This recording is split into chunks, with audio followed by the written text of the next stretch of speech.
It's my pleasure to be here representing the Southern region, and I get the enviable spot of being right before lunch, so we'll get right at it. The first thing I want to do is just set the context. They asked us to do that. At the University of Georgia Extension, our budget is roughly $100 million.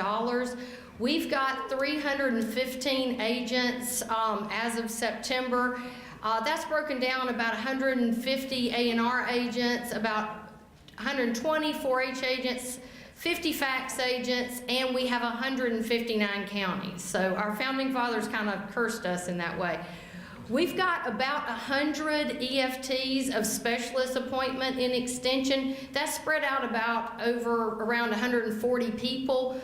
16 of those are 4-H specialists, 10 are Extension fax specialists, and the remainder are either in ag or other support units. This is kind of a picture of how our budget is broken down, or our funding. The orange segment is our state funding, so you can see we get just a little over a third of our funding from the state. Our counties make up almost a third, 28%, so that's a very significant portion. Our federal funding is right around 11% right now, so the remainder of that is contracts and grants, sales and service, and other miscellaneous income. When you look at the state of Georgia, agriculture is by far our largest economic driver. Tourism is number 2 in our state, but it's a distant second. Our ag industry is about a $75 billion direct farm gate economy, and our state is one of the fastest growing states in the nation. Our governor, you will hear him say constantly that for 4 years in a row, Georgia has been ranked the top state in the nation in which to do business. But when you look at the whole state, the picture is not so equitable. The growth is definitely not equal. This slide shows you some of the population shift. If you look at the slide with the dark counties, those are 82 counties across the state that lost population from 2010 to 2013.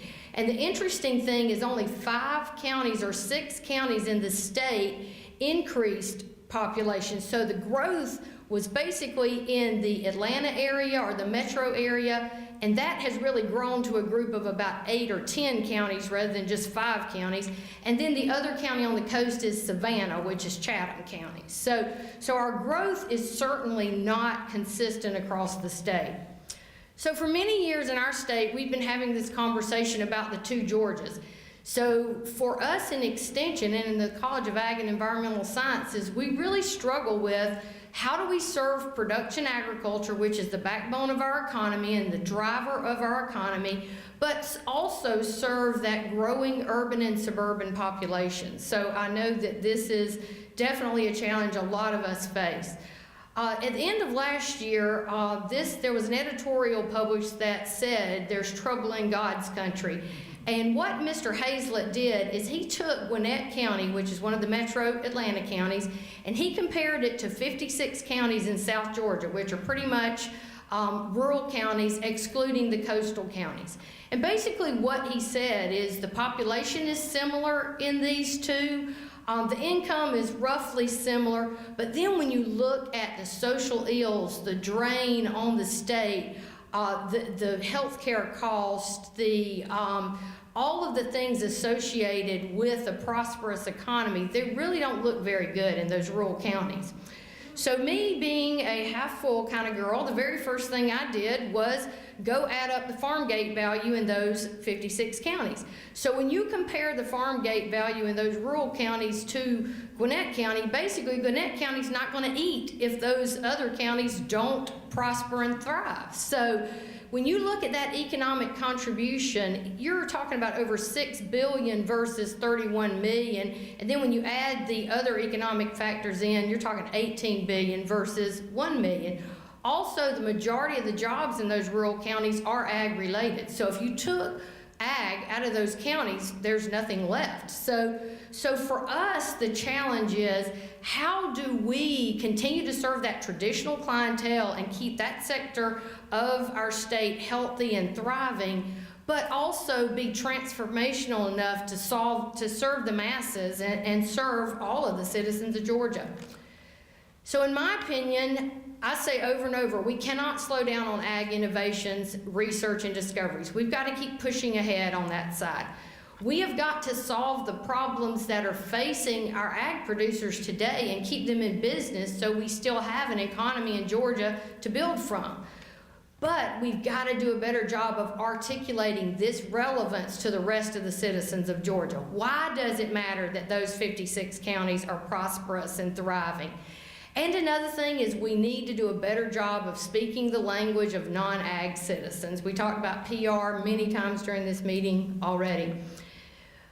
We need to serve the traditional audience, but not necessarily in a traditional way. I love this picture. I took it off of a webinar. That's Doug Steele up there. And he's talking about how extension has changed over the last 100 years. It used to be okay for us just to have some expertise, develop a program, and deliver that expertise. But we're way over on the other side of the chart today. If we're not having true outcomes and true impact, then our programs aren't valuable at the local level.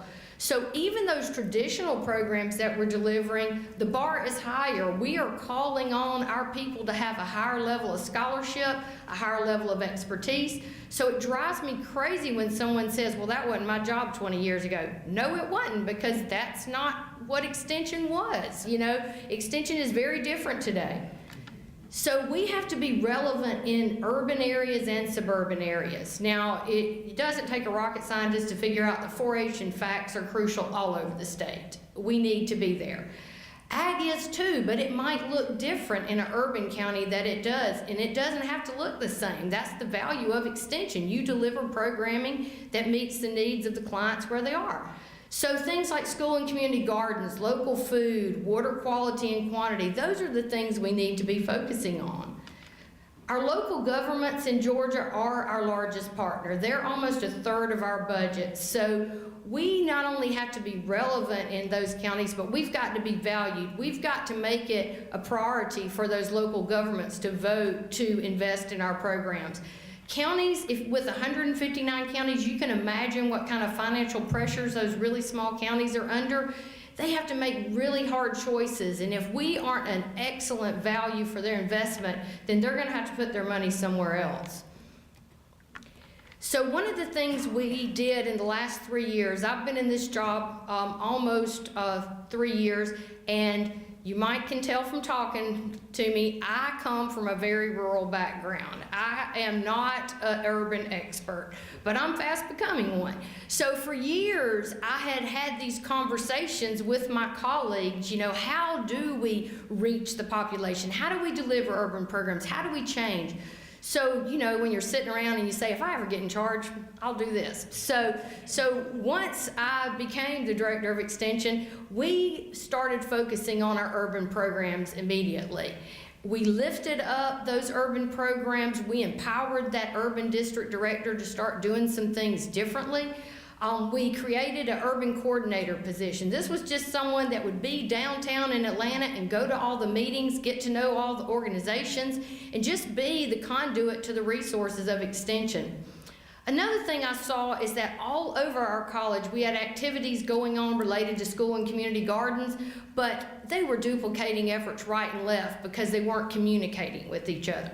So I created a community and school gardening task force and put a community and school gardening coordinator in charge of that. And now it's probably one of our most successful programs. We're really lifted up by local food groups, by Georgia Organics, and others in the expertise we bring to that sector. We ramped up our Center for Urban Ag, which is on the Griffin campus and really should be serving our urban population. And one of the priorities and one of the choices we had to make is we needed to put our best and brightest and more people in the urban area.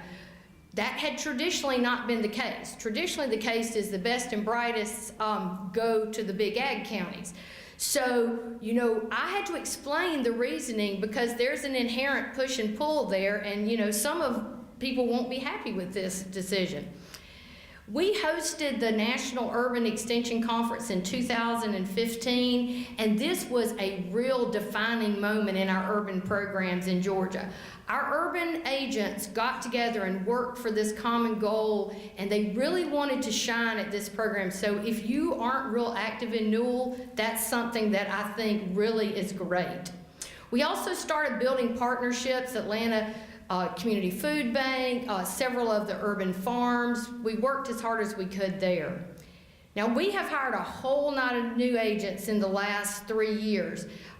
You see in this slide, in that period, we hired 79 agents. But what we really did is started focusing and trying to fill positions in the urban area. So you can see the concentration in the metro area. We also started focusing on some urban programming, things that would resonate. Some of these are mobile food banks, ag education for urban students, community gardens. In our 4-H programs, we've got about 170,000 4-Hers in Georgia, and about 70% of our programming is done in school during the school day. So we're present in virtually all 5th and 6th grade classes in rural and suburban areas, but that's a real struggle in urban areas. So we've got to figure out how to do that differently. You can see only about 25% of our 4-H enrollment comes from our urban counties. So what are we doing different? We created a new model. We have an agent that requires a master's degree, and their starting salary is $46,000.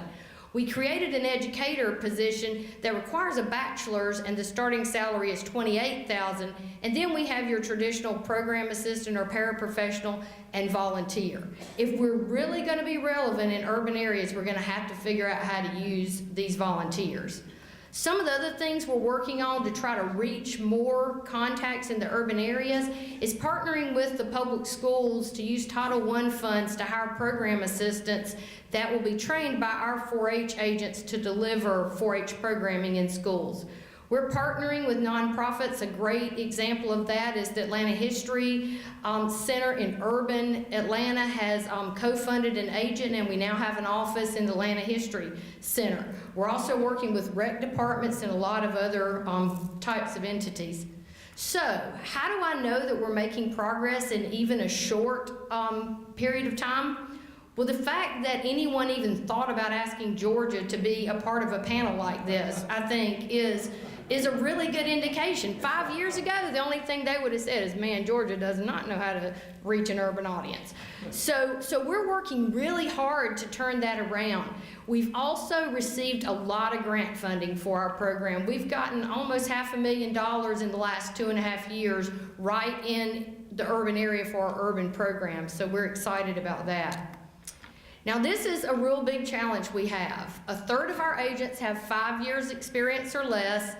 Of our ag agents, it's the most severe. 40% of our ag agents have 5 years or less, and 26% have 2 years or less.